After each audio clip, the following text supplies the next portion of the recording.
أعوذ بالله من الشيطان الرجيم. بسم الله الرحمن الرحيم. وكم أهلكنا من القرون من بعد نوح وكفى بربك بذنوب عباده خبيرا بصيرا. سورة بني إسرائيل 17 نمبر آیات. دی 17 نمبر آیات کی تخویب دنیاوی ذکر کی. تخویب دنیاوی مطلب دا ده چې په دین او شریعت باندې عمل ونشي نو د خلکو د دنیاوی حالات بم خرابېږي.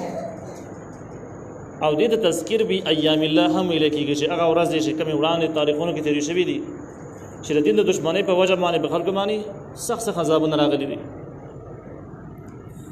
نو دا تخویب دنیاوی دی ځکه د خلکو سوچونه مختلف دي. څوک صرف دنیا ګټل غواړي او چې دنیا خرابېږي نو هغه بد ګڼي، او څوک جسر د الله تعالی د رضا او د آخرت احساس د دنیا غم سره دومره یمنه، څوک د دوانو پوره خیر ساتي. نو دې ځکه کې تخویب دنیاوی دی. الله تعالی وکم اهلکنا او ډیر مونږ هلاک کړي دي من القرون پیړو لره، ډیر پیړې هلاک شوي دي. من بعد نوح رسل نوح علیه السلام، د عذابونو اجتماعي عذابونو سلسله د نوح علیه السلام دراتلو نه بعد شروع شوي دي. ځکه د نوح علیه السلام د زمانې پورې خلکو آسماني نظام او شریعت مانو، انفرادي غلطیانې به کېدلې لیکن د نظام مخالفین بالکل نه. بیا د نوح علیه السلام په زمانه کې د نظام مخالفت شروع شو او خلکو کې شرک را داخل شو. اولنی عذاب سلسله د اجتماعي عذابونو سلسله د نوح علیه السلام د زمانې نه شروع شو. دې ځکه کې من بعد نوح نه ذکر کړی دی او نوح علیه السلام نه بعد شروع شو. نوح علیه السلام وروسته خبره ذکر کوي چې د نوح علیه السلام باز مخکې تر شوی سورۃ باور سره کې د اشاره د نوح علیه السلام حالات ذکر شوی دي. هغه دوباره ذکر نشو چې نوح علیه السلام په قوم کې اندازه شو او دغه نه بعد چې کوم دین الله تعالی موږ ډېری په پیړۍ هلاک کړي دي. او د هلاکېدو وجوهات واضح دي، جسمانی نظام مخالفت. وکفا بربک، او کافی در ربستا بذنوب عباده خبيرا بصيرا، بګناونو د بندگانو خپل باندې خبردار او لیدونکي. د دې مطلب دا دی چې یو سړی ګناونه کوي او د آسماني نظام او شریعت مخالفت کوي، په پټه باندې کوي، په چل کې څوک نه خبرېږي او دې خوشاله چې زمانه خو څوک خبرم نشو، هیڅ پته ونه لګېدله. نو داسې خلکو باره کې الله تعالی وایي چې که هېڅ څوک هم خبر نشي نو الله تعالی چې یوازې خبر دی هغه پوره دی. که مخلوق خبر نشي هم دا ته به پوره سزا میلاو شي. من كان يريد العاجلة عجلنا له فيها ما نشاء. هغه سوچ اراده دنیا لري، عاجله نقش استویل کیږي، هغه شی چې نقد ملاويږي، زر ملاويږي، مراد نه دنیا ده. الله تعالی هغه سوچ اراده دنیا لري، عجلنا له فيها، مونږ یې بجلته ورکو دته فيها بده دنیا کې. د دې مطلب دا دی چې انسان ارادي او سوچ لري اعتبار دی، نیت لري اعتبار دی. چې سړی عمل د دې لپاره کوي چې صرف دنیا او حاصل شي، آخرت یا پیژنې نه لکه کافران، یا د آخرت نه غافل دی لکه گمراه مسلمانان واخله. نو د آخرت نه د غفلت په صورت کې، د انکار په صورت کې سړی مهنت په دې طریقه باندې روان دی چې صرف پیسې راجمع کړي، لوی اختیارات حاصل کړي، شان شوکت دنیا کې حاصل کړي، دغه لپاره کار روان کړی دی او د آخرت غم سره نشته دی. نو الله تعالی عجلنا له فيها، موږ به جلته ورکو دغه انسان ته په دنیا کې. نو اشاره شو دې خبرې چې دنیاوي سيزونه او دنیاوي اسباب الله تعالی د سم تقسیمین په دې کې دې ته نه ګوري چې دا دیندار دی، دا بد عمل دی، دا کافر دی، دا مسلمان دی، بلکې اکثری به تاسو یې نه چې کافرانو د مسلمانانو زیات مالدار وي، زیات وسایل لري. په مسلمانانو کې چې څومره لوی فاسقان او ظالمان او گمراه خلک هغه سره ډېری پیسې ور سره ډېر مالدار وي. نو دې کې دا مالداري دې خبرې دلیل نشو چې ګنې دا کس مالدار د الله وخت ځکه او دا بل نه دی مالدار، نو دای بدی شي ځکه د بدی کېدو خبره نه ده. الله تعالی نظام داسې د رسو اراده دنیا لري، نو الله تعالی مونږ ته ورکو په دې کې ما نشاء سمرم چوغا ان زمون خپل خو خاطر سونه مقدار ولا ورکو د زمون کار دی. لمن نريد، او د هغه چا د پاره زمون اراده شوی، لازم نه د هر چاله ورکو او لازم نه د دغه د مرزي مطابق ورکو، بلکې زمون خو خاطر چاله ورکو او سمره مقدار باندې ورکو د زمون الله تعالی زمون علم او د اراده پورې منحصره خبره ده. ثم جعلنا له جهنم، بیا من ګرځو در پاره جهنم، یصلاها چې ننوزي بورت. در هغه چا سزا ده چې کوم نظر صرف په دنیا باندې او هغه ټول کارونه د ژوند او اکثری حصہ یا ټوله حصہ دې د لپاره استعمالي چې بس پیسې راجمع شي او د آخرت د لپاره پکې څه نه الله تعالی دا جهنم ته نوځي مذموما راټلې شوی مدحورا ذلیلا پر دې حال کې بنوځي چې ام ذلیلې ام راټلې شوی احادیث مبارکه کې چې جهنميان چې کله جهنم ته بوتل کېږي نو دې بس په پرشتو د ور چا بګونه غستري د شان به ورستانه به زغلای لکه سره چې ګډي بيزي بس شاته روانه غار ته یاړای دغه شان د کې دوی به شاته طرف نه زغلای د ور چا بګونه به ورسره ال د جهنم په غاړه باندې به ودرولې چې دغه نه بعد جهنم مست ورګزار کړي نسکور به ولې نو دا ټول ذلت علامات چې سخت ذلیل بخکاریږي نو هم به دوی رټل کېږي خبري بوده کېږي او هم به دې ذلیل کېږي ښکارا شکل صورت پر ذلیل خلق دا هغه چا سزا ده چې دا غوي مقصد صرف دنیا را دنیاي محبت او د آخرت هیڅ غم او احساس سره نشته نه د منظورونو خبر دی نه د فرایضونو خبر دی نه د معاشري د حقوقونو خبر دی نه د اجتماعي د اسلامي نظام څخه تصور لري او بس دغه شان کې ژوند تیری د نبی عليه السلام نه یو موقع کې تاسو چې د الله تعالی په نسبت باندې بدترین سره کوم یو دی نبی عليه السلام ورته ویل حمار بالنهار وجيبه بالليل هغه سره چې د ورځې د خر په شان لګیایي یعنی په سړی کېدو باندې نه پويږي او د شپې د مرداري په شان پروت یعنی نه د فرض منځنه خبرې د ماسپتانه د سحر نه د تهجد نه خبرې بلکې بیهوش پروت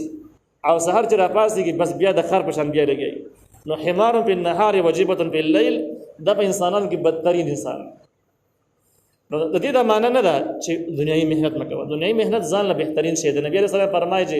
کسب الحلال فریضه بعد الفریضه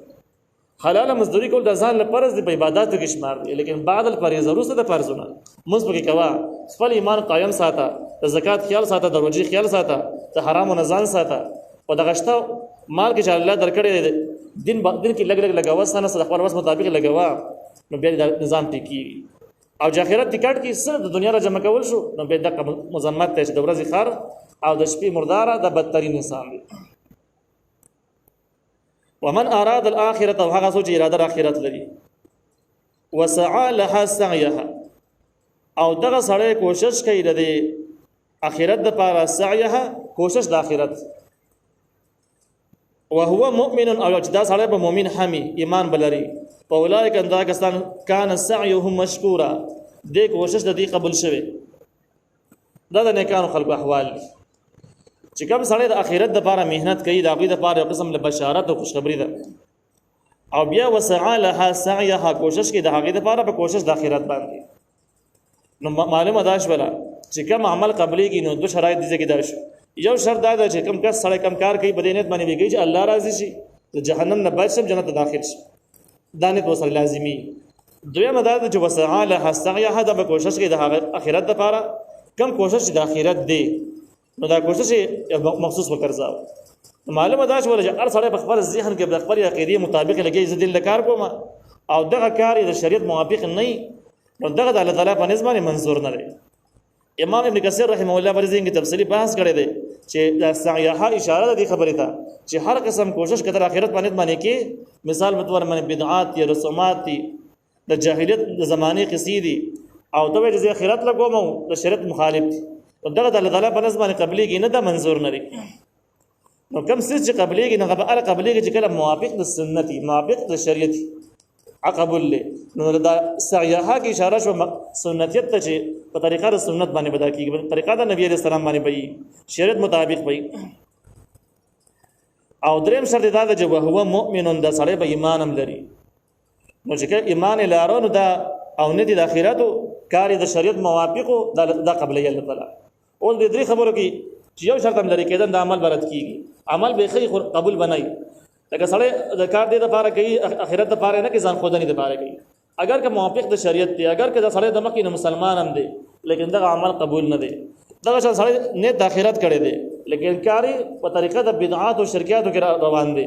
موافق د سنت مخالف د سنت روان دی هغه کار روان کړي د کوم شریعت سره سمون نه خوري اگر کنه ته خدای او اراده سم ده لیکن دا د الله تعالی په نسبت منظور نه دی او درې مدد چې نه د اخرت شي او کاری د سنت موافق شي غوړه سړی سره بده مسلمان نه دی کافر دی یار دین د اهم ارکان او د شرایطو نه منکر دی اسلام او ایمان د ارکانو نه خارج دی نواقص مرتکب دی نو په دې صورت کې هم دغه عمل مسترد دی، قبول نه دی. نو چې کله دا درې وانه شرایط راوځي شي د هغې نه وروسته فاولئک دغه کسان کان دې سعیهم کوشش د دوی مشکورا قبول شوی. مشکور هغه عمل ته ویل کېږي چې د الله تعالی په نسبت باندې قبول همي او د قبولېدلو سره سم د هغې څه دنیوي آثار هم څرګندېږي. ډېر نیک اعمال داسې چې د هغې دنیوي اثر وي، دنیا کې هم اثر معلومیږي. نو چې کوم مشکورن اعمال نو دا مشکور عمل هغه چې په دنیا کې به تستنه ثمره ته په نظر راځي، یو څه به مخې ته کېږي، یو څه انجام او نتیجه به مخې ته راځي.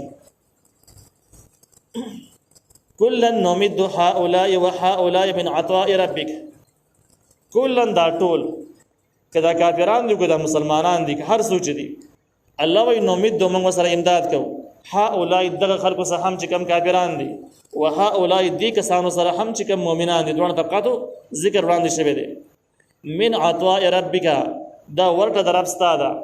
امداد الله تعالی نظام دی، الله تعالی ولې ورکوي. وما كان عطاء ربك محظورا او نه د ورته درب ستا محظورا بندیدلو والا. ځکه کافرانو باندې الله تعالی